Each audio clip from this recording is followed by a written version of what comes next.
السلام علیکم ورحمۃ اللہ وبرکاتہ۔ ناظرین، آپ دیکھ رہے ہیں تاریخی مقامات سیریز کی ایپیسوڈ 5۔ ناظرین، برِ صغیر کی تاریخ میں اکثر ایسا ہوتا ہے کہ بادشاہ اور شہزادے اپنی محبوباؤں کے لیے شاندار قلعے اور محل تعمیر کرتے ہیں۔ تاج محل سے نور محل تک ایسے معلوم ہوتا ہے کہ ہر شاہ اپنی محبت کو ثابت کرنے کے لیے کسی بھی حد تک جانے کو تیار تھا، مگر پاکستان کے شمال میں قراقرم پہاڑی سلسلے کے درمیان ایک ایسا قدیم قلعہ بھی ہے جسے ایک حکمران نے اپنی بیٹی کے لیے چنا اور اس کے جہیز کے طور پر شہزادی کے سسرال میں تعمیر کیا۔ ناظرین، آپ دیکھ رہے ہیں ٹروتھ ہسٹری چینل۔ سب سے پہلے اگر آپ نے چینل کو سبسکرائب نہیں کیا تو چینل کو سبسکرائب کر لیں اور بیل کے بٹن کو دبا دیں۔ ناظرین، اگرچہ اس قلعے کی تعمیر کے حوالے سے تاریخ دانوں کی رائے اب بھی منقسم ہے، یہ بات طے ہے کہ جب ہنزا کے حکمران عیاشو خاندان کے چوتھے ولی عہد شہزادہ عیاشو ثانی کی شادی بلتستان کے حکمران راجہ ابدال کی بیٹی شاہ خاتون سے ہوئی تو شہزادی کی رہائش کے لیے اسی قلعے کا انتخاب ہوا۔ بادشاہ راجہ ابدال نے اپنی بیٹی کی شادی کے بعد اپنی سلطنت سے ماہر کاریگروں کی ایک ٹیم جہیز کے ساتھ وادی ہنزا روانہ کی، جنہوں نے قلعہ بلتت کی تعمیر یا توسیع میں حصہ لیا تھا۔ قلعہ بلتت کی تعمیر کے حوالے سے کئی داستانیں سینہ بسینہ صدیوں سے چلی آ رہی ہیں اور آج بھی اس قلعے تک آنے والے سیاحوں کو یہاں کے مقامی لوگ یہی قصے سناتے ہیں۔ ناظرین، عام طور پر خیال کیا جاتا ہے کہ یہ قلعہ تقریباً 700 سال پرانا ہے اور اس کی تعمیر کا کام 14ویں صدی میں شروع ہوا۔ تاہم حالیہ برسوں میں ہونے والی تحقیق سے ظاہر ہوا ہے کہ اس سے پہلے بھی اس مقام پر کوئی قلعہ موجود تھا۔ ناظرین، قلعہ بلتت میں بھی باقاعدہ طور پر تبتی طرز کی تعمیر کی جھلک نظر آتی ہے۔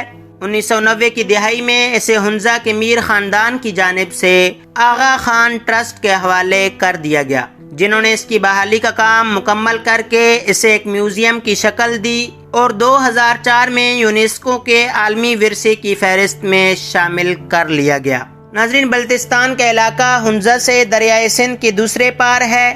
اگرچہ دور جدید میں یہ پورا خطہ پاکستان کی صوبہ گلگت بلتستان کے نام سے جانا جاتا ہے، تاہم تاریخی اعتبار سے اس کے مختلف حصوں کی تاریخ مختلف ثقافتوں سے جڑی ہے۔ بلتستان کا تاریخی اعتبار سے تبت سے قریبی تعلق رہا ہے اور کئی سو سال قبل یہ لداخ سمیت تبت کا حصہ ہی ہوتا تھا۔ مقامی طور پر آج بھی اس علاقے کو چھوٹا تبت گردانا جاتا ہے۔ ناظرین، یہ قلعہ بلتت کریم آباد کے علاقے میں واقع ہے۔ کریم آباد کسی زمانے میں وادی ہنزا کی ریاست کا دارالحکومت تھا۔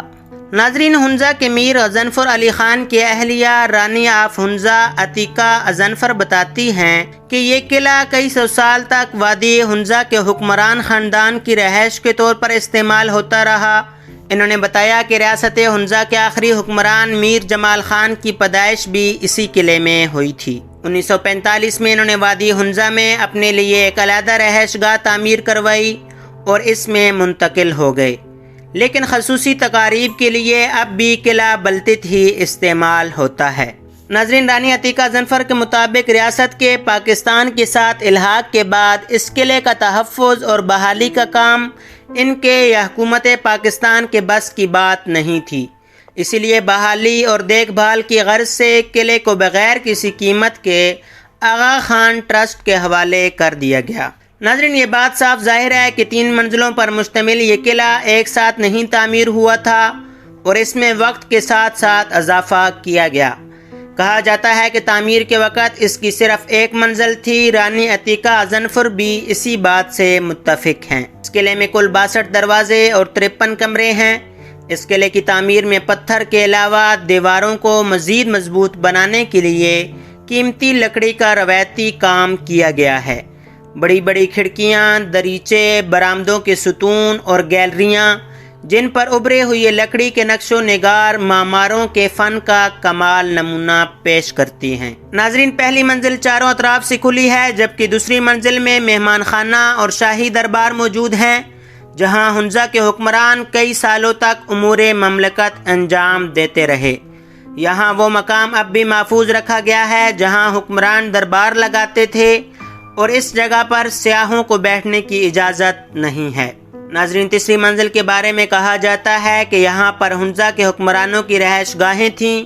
میر آف ہنزا کے کمرے میں ایک تنور نما گڑا پایا جاتا ہے جہاں بادشاہ کی شراب رکھی جاتی تھی۔ عام فریادیوں سے ملاقات والے مقام پر نیچے کی جانب ایک سوراخ آج بھی موجود ہے۔ بتایا جاتا ہے کہ جب کوئی شہری بادشاہ کے پاس فریاد لے کر آتا تو وہ پہلے نذرانہ پیش کرتا جو کہ اس سوراخ میں ڈالا جاتا۔ یہ عموماً گندم، جو، خوبانی یا دیگر اجناس کی شکل میں ہوتا تھا۔ نچلی منزل بنیادی طور پر گوداموں اور ایسے کمروں پر مشتمل ہے جہاں پر کھانے پینے کی اشیاء ذخیرہ کی جاتی تھیں۔ اس کے علاوہ قلعہ بلتت میں ایک میوزیم بھی ہے۔ آج یہاں قلعے اور اس خطے کی تاریخ سے جڑے نوادرات اور معمولات زندگی کی عکاسی کرنے والی اشیاء رکھی جاتی ہیں۔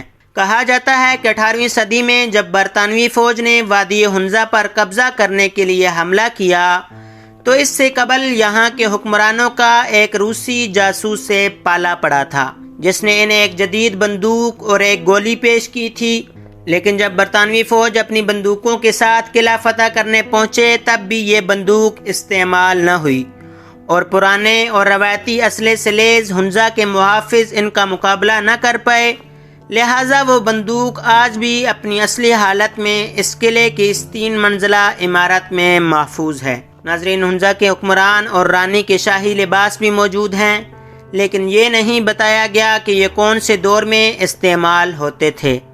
دیوار پر مقامی طور پر تیار کردہ قالین بھی موجود ہیں۔ روایات کے مطابق تہہ خانے کو جیل کے طور پر استعمال کیا جاتا تھا جہاں پر مجرموں کو سزائیں بھی دی جاتی تھیں۔ ہنزا کے مقامی اور روایتی موسیقی کے علاوہ مقامی کھانے آج بھی سیاحوں کو اپنی طرف کھینچ لیتے ہیں۔ قلعے میں پرانے زمانے کے موسیقی کے آلات بھی محفوظ ہیں۔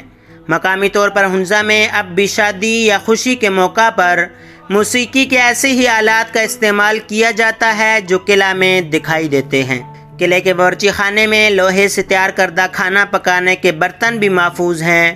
اب بھی ہر ماہ چاند کی 14ویں تاریخ کو معاوضے کے عوض شاہی دسترخوان پر روایتی کھانے سے لطف اندوز ہوا جا سکتا ہے۔